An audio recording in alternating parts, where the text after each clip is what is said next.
بسم اللہ الرحمن الرحیم۔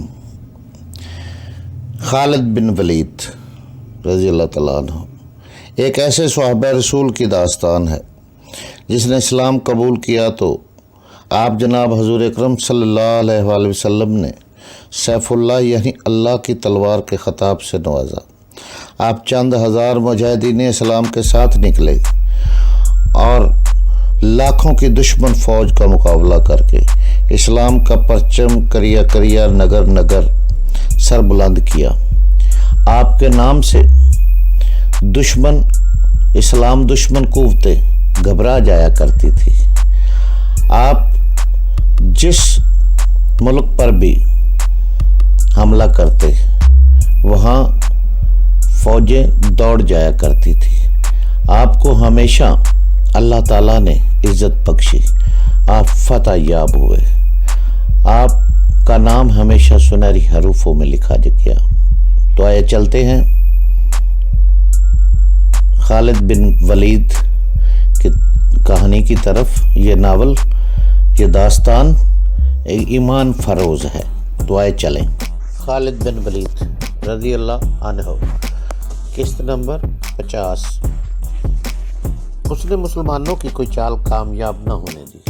اکرمہ رضی اللہ عنہ کو نقصان اٹھا کر پسپا ہونا پڑا۔ اکرمہ اپنی شکست کو چھپا نہیں سکتے تھے، چھپا لیتے تو لشکر میں سے کوئی مدینہ اطلاع بھیج دیتا۔ چنانچہ اکرمہ رضی اللہ عنہ نے خلیفۃ المسلمین کو لکھ بھیجا کہ ان پر کیا گزری ہے۔ خلیفہ ابو بکر رضی اللہ عنہ کو سخت غصہ آیا۔ انہوں نے اکرمہ رضی اللہ عنہ کو واضح حکم دیا تھا کہ شرجیل کا انتظار کریں اور اکیلے مسلمہ کے سامنے نہ جائیں، مگر اکرمہ رضی اللہ عنہ نے جلد بازی سے کام لیا تھا۔ ابو بکر رضی اللہ عنہ نے اکرمہ رضی اللہ عنہ کو جو تحریری پیغام بھیجا، اس میں غصے کا اظہار اس طرح کیا کہ اکرمہ رضی اللہ عنہ کو ان کے ابن ابو جہل لکھنے کی بجائے ابن ام اکرمہ رضی اللہ عنہ، اکرمہ رضی اللہ عنہ کی ماں کے بیٹے لکھا۔ یہ عربوں میں رواج تھا کہ کسی کی توہین مقصود ہوتی تو اس کے باپ کے نام کی بجائے اسے اس کی ماں سے منسوب کرتے تھے۔ اسے یہ ظاہر کیا جاتا تھا کہ تمہاری ولدیت مشکوک ہے، یا یہ کہ تم اپنے باپ کے بیٹے نہیں ہو۔ خلیفۃ المسلمین نے لکھا، اے ابن ام اکرمہ، میں تمہاری صورت دیکھنا نہیں چاہتا، میں یہ بھی نہیں چاہتا کہ مدینہ آؤ۔ تم آئے تو یہاں کے لوگوں میں مایوسی پھیلاؤ گے۔ مدینہ سے دور رہو۔ تم اب یمامہ کا علاقہ چھوڑ دو اور حذیفہ کے ساتھ جا ملو اور اہل امان سے لڑو۔ وہاں سے فارغ ہو کر اور فوجا کی مدد کے لیے مہرہ چلے جانا۔ اس کے بعد یمن جا کر مہاجرین ابن امیمہ سے جا ملنا۔ جب تک تم سلاری کے معیار پر پورے نہیں اترتے مجھے اپنی صورت نہ دکھانا، میں تم سے بات تک نہیں کروں گا۔ خلیفۃ المسلمین ابو بکر رضی اللہ عنہ نے شرجیل کو پیغام بھیجا کہ وہ جہاں ہیں وہیں رہیں، اور جب خالد رضی اللہ عنہ آئیں تو اپنا لشکر ان کے ساتھ کر کے خود ان کے ماتحت ہو جائیں۔ خالد رضی اللہ عنہ کو بتایا دیا گیا تھا کہ شرجیل کا لشکر بھی انہیں مل رہا ہے۔ وہ خوش ہوئے کہ اب وہ مسلمہ کا مقابلہ بہتر طریقے سے کر سکیں گے۔ انہیں توقع تھی کہ شرجیل کا لشکر تازہ دم ہوگا، مگر یہ لشکر خالد رضی اللہ عنہ کو ملا تو وہ تازہ دم نہیں تھا۔ اس میں کئی مجاہدین زخمی تھے۔ کیا ہوا شرجیل؟ خالد رضی اللہ عنہ نے پوچھا۔ ندامت کے سوا میرے پاس کوئی جواب نہیں، شرجیل نے کہا۔ میں نے خلیفۃ المسلمین کی حکم عدولی کی ہے۔ میرے لیے حکم تھا کہ اکرمہ رضی اللہ عنہ کو مدد دوں، مگر میرے پہنچنے سے پہلے اکرمہ رضی اللہ عنہ مسلمہ کے لشکر سے ٹکر لے کر پسپا ہو چکا تھا۔ یہ ایک خبر تھا جس نے مجھ پر بھی غلبہ پا لیا کہ ایک فتح تمہارے حساب میں لکھی جائے۔ باریک بین اور دور اندیش خالد رضی اللہ عنہ نے طنزیہ لہجے میں شرجیل کا جواب پورا کرتے ہوئے کہا، اکیلے پتھر کی کوئی طاقت نہیں ہوتی شرجیل، پھر سب مل کر چٹان بنا کرتے ہیں، پھر اس چٹان سے جو ٹکراتا ہے وہ دوسری بار ٹکرانے کے لیے زندہ نہیں رہتا۔ خود غرضی اور ذاتی مفاد کا انجام دیکھ لیا تم نے۔ کرما رضی اللہ عنہ جیسا تجربہ کار سلار پٹ کر ذلیل ہو چکا ہے۔ میں تم پہ کرم کرتا ہوں کہ خلیفہ کو تمہاری حماقت کی خبر نہیں ہونے دوں گا۔ شرجیل بن حسنہ نے کرما رضی اللہ عنہ جیسی غلط حرکت کی تھی۔ اس نے بھی خالد رضی اللہ عنہ سے بازی لے جانے کے لیے راستے میں مسلمہ کے لشکر سے ٹکر لے لی اور پسپا ہونا پڑا تھا۔ مسلمہ کذاب دربار لگائے بیٹھا تھا۔ ٹھیکنے قد والا بدصورت انسان مکمل نبی بن چکا تھا۔ اس کو قبیلہ بنو حنیفہ تو اسے نبی مان چکا تھا اور دوسرے قبیلوں کے لوگ جوک در جوک اس کی بیعت کے لیے آتے اور اس کی ایک جھلک دیکھنے کو بےتاب رہتے تھے۔ لوگوں نے اس کی قوت اور کرامات دیکھ لی تھی۔ اب اس کے پیروکاروں نے 2 معجزے اور دیکھ لیے کہ انہوں نے مسلمانوں کے 2 نامور سالاروں کو ذرا سی دیر میں میدان سے بھگا دیا تھا۔ مذہبی اور نظریاتی لحاظ سے تو مسلمان ریشم کی طرح نرم تھے، لیکن میدان جنگ میں وہ فولاد سے زیادہ سخت اور بجلیوں کی طرح قہر بن جاتے تھے۔ جنگی لحاظ سے مسلمان دہشت بن گئے تھے۔ کرما رضی اللہ عنہ اور شرجیل نے اپنی غلطی اور کج فہمی سے شکست کھائی تھی، لیکن بنو حنیفہ نے انہیں اپنے کذاب نبی کے معجزوں اور کرامات کے کھاتے میں لکھ دیا۔ وہ کہتے تھے کہ مسلمانوں کو مسلمہ کے سوا کون شکست دے سکتا ہے۔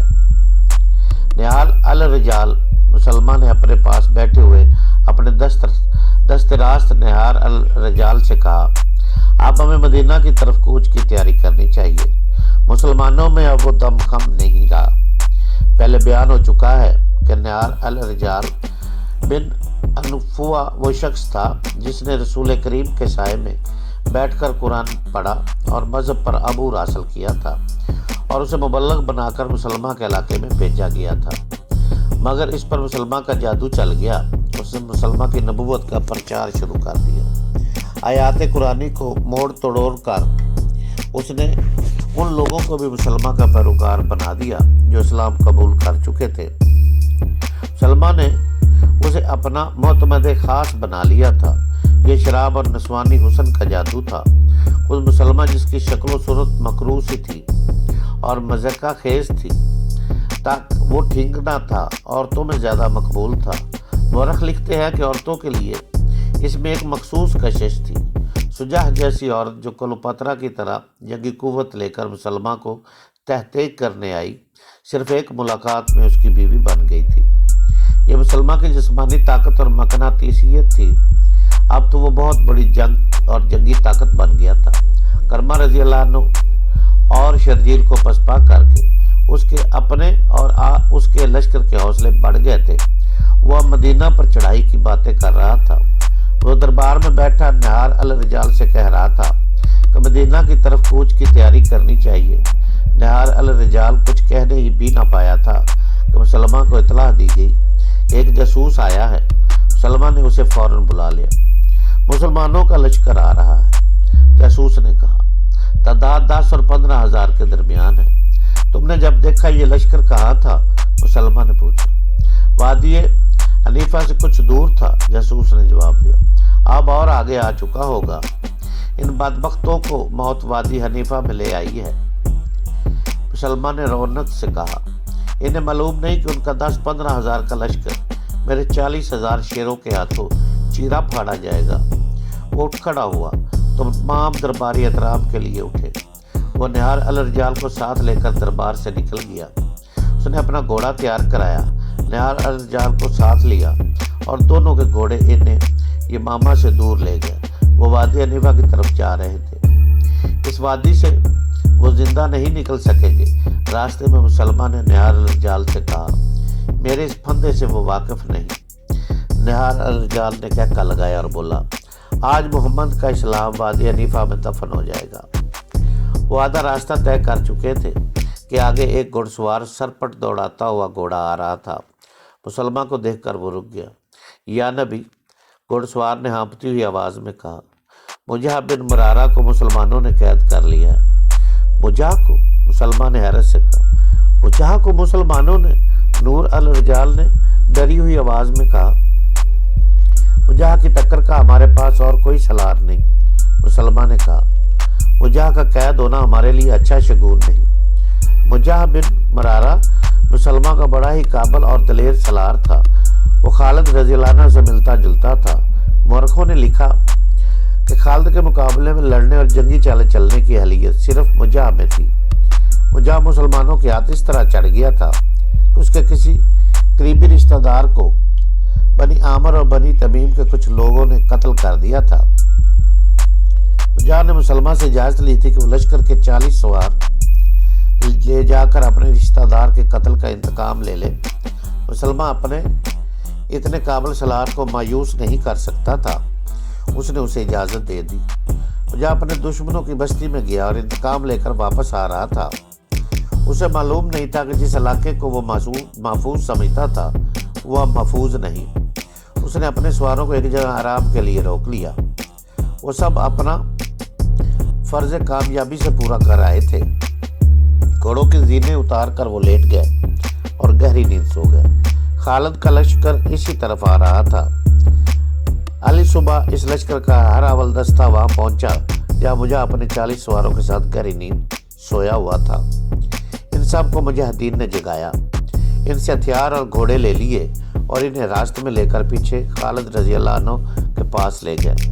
خالد رضی اللہ عنہ کو معلوم نہیں تھا کہ مجاہ مسلمہ کا بڑا قیمتی سالار ہے۔ خالد رضی اللہ عنہ اسے بھی ماں سوار یا سپاہی سمجھ رہے تھے۔ انہوں نے دراصل بڑا موٹا شکار پکڑا تھا۔ انہوں نے یہ تو بتا دیا کہ وہ مسلمہ کی فوج کے آدمی ہیں، لیکن مجاہ کا رتبہ ظاہر نہ ہونے دیا۔ کیا تم ہمارے مقابلے کے لیے آئے تھے؟ خالد رضی اللہ عنہ نے ان سے پوچھا۔ نہیں، ایک نے جواب دیا، ہمیں تو معلوم ہی نہ تھا کہ مسلمانوں کا لشکر آ رہا ہے۔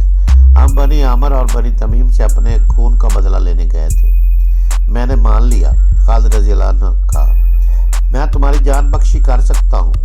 اب میرے اس سوال کا جواب دو کہ تم اللہ کے کس رسول کو سچا رسول مانتے ہو اور کس پر ایمان رکھتے ہو؟ بے شک مسلمہ اللہ کا رسول ہے، ایک سوار نے جواب دیا۔ خدا کی قسم، خالد رضی اللہ عنہ نے کہا، تم میری توہین کر دیتے تو میں تمہیں بخش دیتا۔ اپنے رسول کی توہین کو میں کس طرح برداشت کر سکتا ہوں؟ تم نے اپنے رسول کو مانو، ہم اپنے نبی کو مانتے ہیں، مجاہ نے کہا۔ اصل بات یہ بھی ہے کہ مسلمہ رسالت میں محمد کا برابر کا حصہ دار ہے۔ ہم سب کا عقیدہ یہی ہے، سواروں نے کہا۔ ایک نبی تم میں سے ہے اور ایک نبی ہم میں سے ہے۔ خالد رضی اللہ عنہ تلوار کھینچی اور ایک ہی وار سے ایک سوار کا سر اڑا دیا اور حکم دیا کہ سب کو قتل کر ڈالو۔ خالد رضی اللہ عنہ کے آدمی آگے بڑھے اور مجاہ کو پکڑ کر اس کا سر کاٹنے کے لیے جھکا دیا۔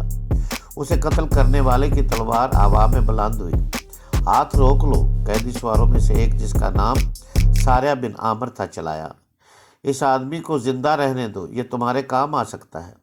تب انکشاف ہوا کہ مجاہ بنو حنیفہ کے سرداروں میں سے ایک ہے، لیکن پھر بھی نہ بتایا گیا کہ یہ سالار بھی ہے۔ خالد رضی اللہ عنہ دور اندیش تھے۔ کسی قبیلے کا سردار بڑا قیمتی یرغمالی ہوتا تھا، اسے کسی موقع پر استعمال کیا جا سکتا تھا۔ خالد رضی اللہ عنہ مجاہ کے پاؤں میں بیڑیاں ڈلوا کر اسے اپنے خیمے میں لے گئے اور اپنی بیوی لیلا کے حوالے کر دیا، باقی سب کو قتل کرا دیا۔ مسلمہ کے لیے مجاہ کی گرفتاری معمولی نقصان نہیں تھا، لیکن وادی حنیفہ وہ پھندا تھا جو اس نقصان کو پورا کر سکتا تھا۔ اس کے علاوہ مسلمہ کے لشکر کی تعداد 40,000 تھی اور مسلمانوں کی تعداد 13,000 تھی۔ مسلمہ کے پاس گھڑ سوار اور شتر سوار دستے زیادہ تھے۔ بعض مورخوں نے لشکر کی تعداد 70,000 لکھی ہے۔ بہرحال تعداد 40,000 سے زیادہ تھی، کم نہ تھی۔ خالد رضی اللہ عنہ کی ایک کمزوری تو یہ تھی کہ لشکر کی تعداد خطرناک حد تک کم تھی، اور دوسری کمزوری یہ کہ وہ اپنے مستنصر سے بہت دور تھے جہاں کمک اور رسد کا پہنچنا ممکن نہیں تھا۔ انہیں صرف ایک سہولت حاصل تھی، اس علاقے میں پانی اور جانوروں کے لیے ہرے چارے کی کمی نہیں تھی۔ وہ زرخیز کھیتوں اور باغوں کا علاقہ تھا۔ مسلمہ کو ہرے بھرے کھیتوں اور باغوں کا غم کھا رہا تھا۔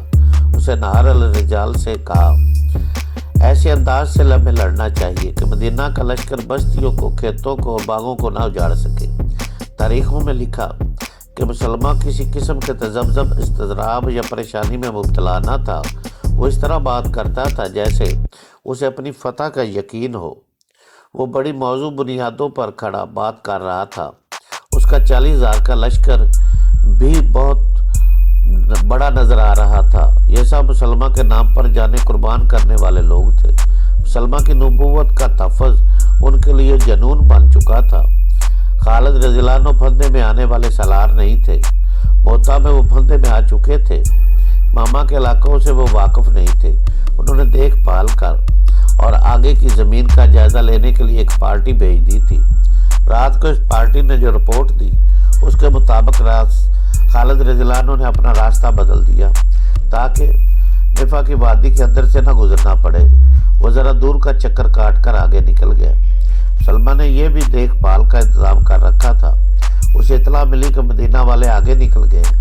اس نے اپنا لشکر بڑی تیزی سے عقربہ کے میدان میں منتقل کر دیا۔ خالد رضی اللہ عنہ کی نظر اسی میدان پر تھی لیکن دشمن پہلے پہنچ گیا۔ خالد رضی اللہ عنہ نے ایک جگہ دیکھ لی جو میدان سے بلند تھی۔ انہوں نے اپنا لشکر وہاں روک لیا۔ وہاں سے وہ سلمہ کے پڑاؤ کو اچھی طرح دیکھ سکتے تھے۔ سلمہ نے اسی میدان کو بہتر اور موزوں سمجھا تھا۔ ایک تو اس نے اپنے لشکر کا تمام تر ساز و سامان مال و شباب اپنی خیمہ گاہ سے پیچھے رکھا تھا، اور دوسرے یہ کہ کھیتیوں اور باغات بھی لشکر کے پیچھے آتے تھے۔ ان سب کی وہ بڑی اچھی طرح حفاظت کر سکتا تھا۔